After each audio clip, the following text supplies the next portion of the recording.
I think like most people, I first became aware of the works of Dickens, not through his own words, but through adaptations, because Dickens is the inimitable, but he's certainly always been the adaptable. And my first introduction was through Classics Illustrated Comics, which are distilled versions. About 5 of them are Dickens stories, but Great Expectations was the first one that I read, and it has this very striking image on the cover from the first chapter where Pip is accosted by a scary convict in a graveyard, and having seen that, I was just completely hooked. I was also always kind of aware of the stories and the plots, and I think that's true of many, many people, that, you know, that they come to Dickens through TV series and through great film versions, but nothing can compare with actually reading Dickens. My absolute favourite adaptation of any of Dickens's stories is, without a shadow of a doubt, David Lean's 1948 production of Oliver Twist. I think it's probably the most perfect Dickens film we've ever had in terms of capturing the full spirit and atmosphere of one of Dickens's novels. That particular film is just as dark and disturbing and cruel and barren and austere and thrilling and compelling as Dickens's own Oliver Twist. In certain respects, Lean's Oliver Twist is perhaps too perfect and too faithful a translation of Dickens.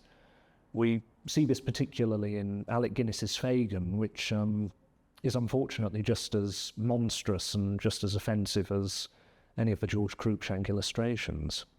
But there are places as well where David Lean deviates from the Dickens novel, and I think actually improves on it in storytelling terms. The David Lean Oliver Twist completely eliminates the character of Rose Maylie, who I think is one of the least interesting subplots in the novel, and it really pares down the role of Monks as well, which I think is wise, given how many other fascinating villains are already in the story.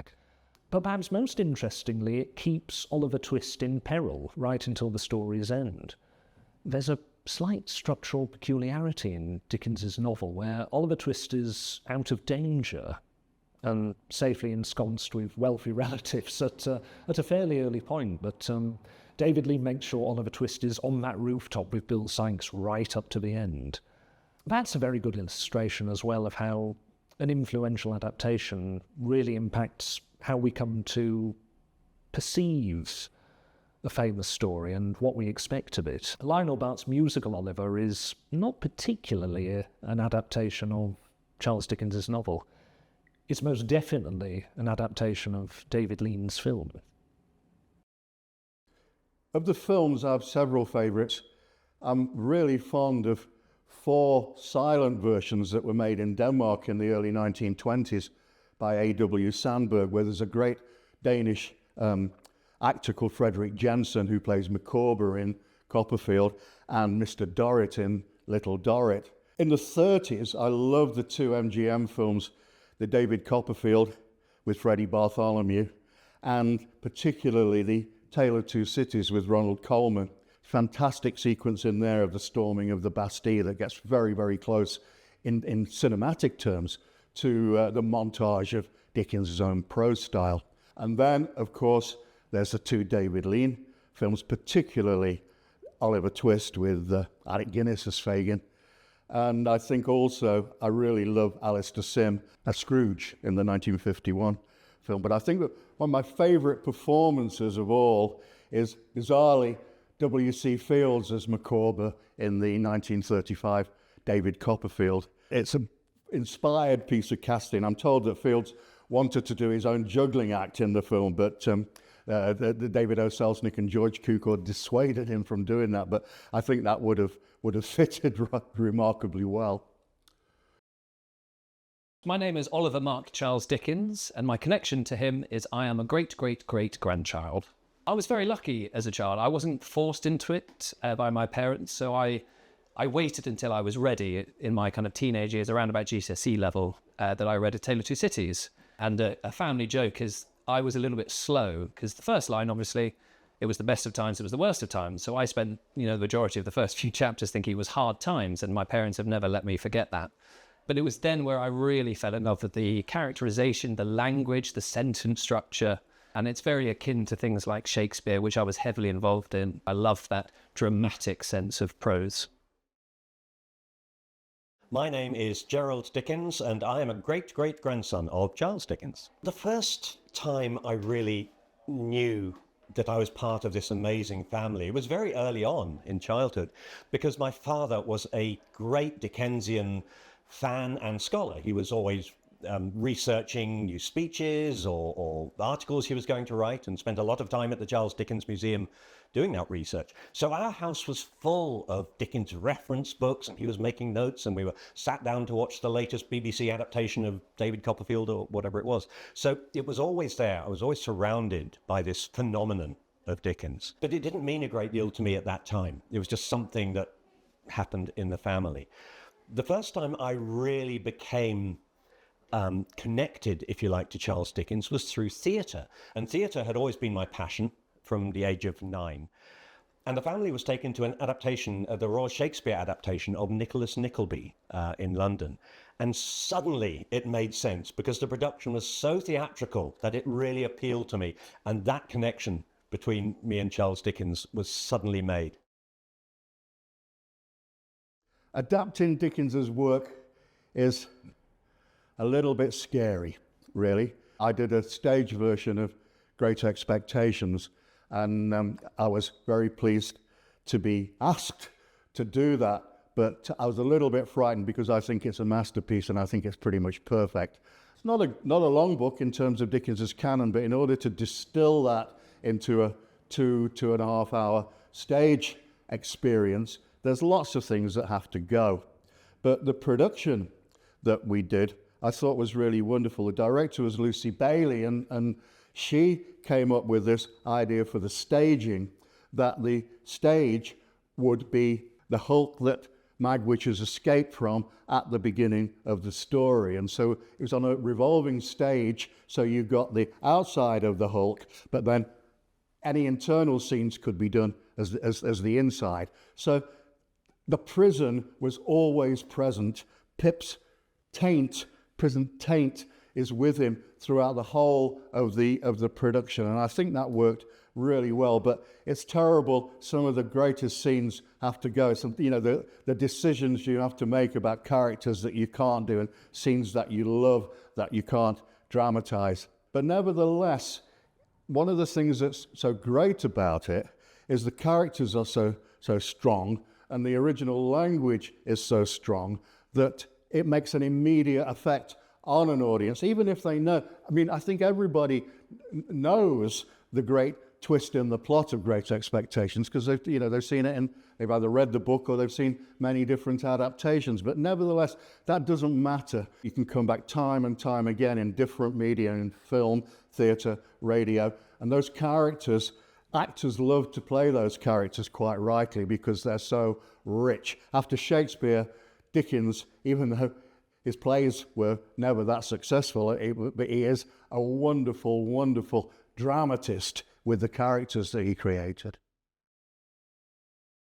What appeals to me about Dickens is, from an actor's lens, is, I think I have to say, the characterization. Shakespeare, he was writing about doges and princes of Venice and things like that, with the backdrop of actually being the Prince of England. But Dickens was writing characters who were downtrodden, they were poor, they were destitute, they had no voice, and he was able to give them a voice. So that's a really special thing, to get these amazingly written characters. One that springs to mind is Miss Havisham. And I was recently on the Isle of Wight, where he was trying to recover from the death of Mary Hogarth, which he was absolutely beside himself with grief. And as he was walking around the island, there was a wedding. And of course, he witnessed a woman in a wedding dress run in floods of tears down the street and hid into a small alcove. And of course, that's where he got the inspiration for Havisham. And he was writing about what he saw, the reality of life. And it wasn't painted in a way that was easier to swallow. It was real. And that, as an actor, is absolutely fantastic, because you're constantly going for what is truthful and what you can really sink your teeth into. A favourite Dickens adaptation is a very good question, but I would have to say actually one of the BBC adaptations of Great Expectations, where my cousin Harry Lloyd was playing a young Herbert Pocket in it. I think that was in 2011, so I was kind of in my teenage years, and growing up, seeing my cousin on the screen was absolutely wonderful, and it really made the story much closer. Then I went away and I read the book, and suddenly just everything clicked, and I was an absolute fan for life. Dickens's work translates so well to stage and screen because he was an actor. That's who he was. He loved theatre. He formed an amateur theatrical company in London when he lived in London. Later, he went on the road with his own readings, giving incredible performances with lots of dramatic variety and lots of different characters and voices and ways of standing and expressions. So Dickens had a true actor's heart and soul. That's who he was. When he wrote, he would often write by performing to himself in a mirror. He would observe, he would try different facial expressions and ways of standing, and he would have conversations with himself in different voices. And when he was satisfied that the scene was exactly what he wanted, he would then go back to the desk and write it down. So a lot of these pieces started life as a theatrical performance. So it's only natural that they translate back into a theatrical performance with the greatest of ease. Somewhat heretically, I think what makes Dickens so attractive to adapters is the fact that he's ultimately unadaptable. For me, this is because at least 50% of the power of Dickens on the page is the presence of the narrator. Certainly with a straightforward dramatic adaptation, the narrator tends to be the first thing to go. But I think for that very reason, a lot of the wiser adaptations of Dickens' works find a way to integrate the narration. I think of the RSC's marathon production of Nicholas Nickleby, where the actors would briefly step out of character and take on the role of the narrator. And there's also Simon Callow's wonderful one-man film of A Christmas Carol, where he is fundamentally the storyteller with the characters lightly sketched on top and then disappearing back into the storyteller. Of course, in the most distinguished Dickens film of all time, I'm referring, of course, to The Muppet Christmas Carol. We have no less than Gonzo, who takes on the role of Charles Dickens very persuasively and very heroically in order to narrate the story to us. So yes, preserving Dickens's narration is definitely a problem with adapting, but so too are the characters. I mean, audiences yearn to see Dickens's full panoply of people come to life. But I think for that very reason, it's so incredibly difficult to make them as vivid and vital as they all are in our imaginations. And we know from accounts of Charles Dickens's public readings that Dickens himself sometimes had trouble in making people believe in these characters, that he was able to make them effortlessly believe in on the page. We have stories of him giving his Sam Weller from the Pickwick Papers, for instance, and very often people would look at what Dickens was doing and listen to him and say, that's not the Sam Weller of my imagination. That's not the Sam Weller you created, Dickens. It's a really bizarre situation, a sort of death of the author in real time, where even Charles Dickens himself couldn't always make people believe in the characters of Charles Dickens as he was trying to act them. So yeah, I do rather hew to this view that Dickens is ultimately impossible to adapt, but I suppose for that very reason, it makes it very exciting to have a go. Well, the RSC's production, Nickleby, was staged in the very early 1980s, at a time where I had no connection with Dickens at all. I wasn't interested. And as a family, we were invited to go and see a production en masse. We were all invited, and it was New Year's Eve, 1980. Now, I was late teenager at that time. I really didn't want to be sat in a theatre for 8 hours watching Dickens. That wasn't what I wanted to do on New Year's Eve, I can promise you. So I went rather grumpily and a bit fed up, and I didn't really want to do this, and all the elderly uncles and aunts and everybody telling me how wonderful this was going to be, and 5 minutes in, hooked. It was incredible, because the characters were so theatrical, the storytelling was so fast-paced and rapid, the language just captured whatever the atmosphere of the particular scene was. It was so exciting. I was just on the edge of my seat for the whole show. 8 hours long. You saw it in 2 4-hour chunks with a dinner break in the middle, and it just flew by. And as soon as I got home that evening, I picked up Nickleby and started reading it in a completely different light, because I saw it as a script. I have so much to be thankful for being taken to see that production. And one of the first shows I ever produced myself was an adaptation of Nicholas Nickleby, which was based less on the novel, more on the RSC's production itself. So it still fills me with absolute joy that I was dragged along to see that show that night. To adapt a novel like Nickleby, which is one of the early long novels, and of course they were all written in monthly episodes, so Dickens could just keep the plot going for as long as he liked. You have to find a narrative that you're comfortable in following. You can't do all of the little subplots and the wonderful characters that pop up into the novel. So I had to follow really the journey of Nicholas and Smike from London, when Nicholas first goes to the Yorkshire school and meets Smike, and then they come back to London and then go to Portsmouth and then they come back to London. And within that single strand, there's enough of the rest of the novel to make it an entertaining evening, an entertaining 2 hours of theatre. But with all of the shows I adapt, I come back to them every year and I reread the source material and I think, oh, why am I leaving that piece out? So usually my shows grow a little bit every single year because I just have to pop another scene in or put another character in here or there.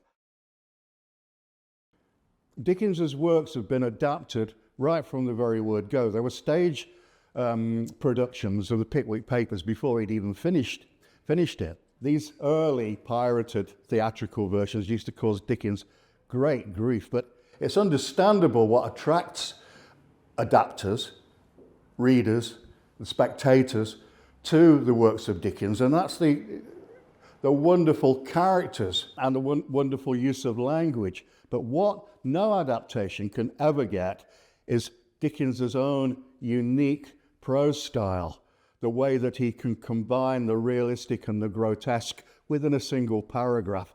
There's something about the way that Dickens writes that's completely not really amenable to being put on the screen. I think that's one reason why radio versions can be very successful, because you can use the words of Dickens as well as dramatizing the scenes, incidents, and characters of the stories themselves. My first radio adaptation was the Pickwick Papers with Timothy Spall as Pickwick. Originally, we worked on this as a 6-part TV series, which would have been wonderful. I'd never seen any version of the Pickwick Papers before that was actually funny. You know, the book is incredibly funny in parts, but also very moving as well. But TV version never got made, so we tried it as a 4-part radio series, and after that I was kind of hooked on adapting Dickens. I think what makes Dickens's work so adaptable to stage and screen is the fact that it's universal characterization. You have so many people that are real characters that you just read the description and you can smell them in reality. They're so well described that they're so easy to play. And obviously you need to give the grace and charity to the character to play them well. But I think that they're so real. You can imagine having conversations with them. You can imagine them down the street. And that's what really makes it special. I think for me, the reason Dickens is so appealing to perform is he's essentially the character actor's Shakespeare. Dickens specialises in the eccentric and the peculiar and the grotesque and the odd, but all of his characters are informed with a very deep and very credible sense of humanity. By the same token, I always think of Scrooge as essentially being the character actor's Hamlet. I strongly believe a lot of adaptations of A Christmas Carol take a wrong turn when they engage some ageing Shakespearean titan to play Scrooge, when in fact you really have to go with someone like Alistair Sim. I think the reason Alistair Sim's Scrooge is without peer is because he wasn't primarily a classical actor. He was a comic actor of genius with incredible technical skill, but also the ability to fill that character up from the inside. It's a desperately moving and hilarious and masterful account of Scrooge. Dickens's language is also incredibly appealing as a performer. It's so shot through with fascinating and seductive colours and textures and rhythms. It's something you're desperate to speak, and also lends itself very well to a highly physical performance. I always like to make a big physical impact as an actor, and armed with Dickens's words, I'm able to heighten that still further. But I think what, beyond anything, keeps me coming back to Dickens is his sheer force of belief in the characters he creates and the stories he tells. Dickens adapted Sikes and Nancy from Oliver Twist as the last of his public readings. Working from Dickens's original performance adaptation, I started performing Sikes and Nancy in my early 20s. In doing so, I very quickly discovered that it's essentially a descent into hell from which the actor is somehow expected to emerge alive. Before his very last performance of Sikes and Nancy, Dickens made the vow, "I shall tear myself to pieces." I very much approached the material in that rather demonic Dickensian spirit. I wanted to do it very much in keeping with how he did Sikes and Nancy. We have so many horrendous accounts of the terrible damage he did to his health in the course of performing it. He would lie on a sofa just afterwards, unable to even speak for 10 minutes. His pulse would shoot up to 124 beats a minute, which, for a man in his then broken state of health, in his 50s, with terribly swollen feet and also giving himself a series of minor strokes, this was a terrible, terrible strain on his nervous system, but whatever strange demon was driving him, he clearly felt compelled to keep doing it. It was clear to me from early on in reading about Dickens that really the only way to approach Sikes and Nancy, the only point in doing it, was to go at it all guns blazing and give it that really full-blooded, nightmarish attack. So, as a piece of physical theatre, it became more vocally, more physically, more mentally, and more emotionally testing than I think anything I'd done previously, and probably anything I've done since.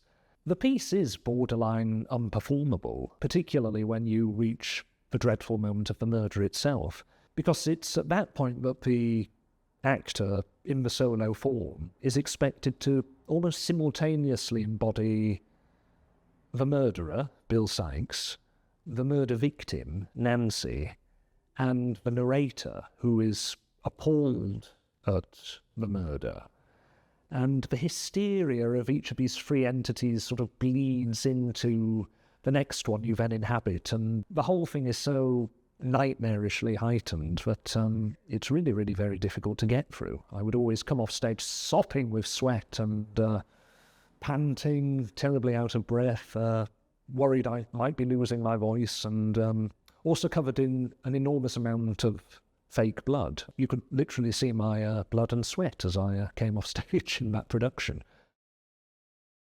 Dickens is such an amazing author to perform. His language is so perfect. His ability to capture a character in just one sentence, delivering a description that immediately gives you the whole picture. I mean, you can't go wrong. A piece of advice I was given very early on about performing Dickens is don't try too hard, because Dickens has done all the work.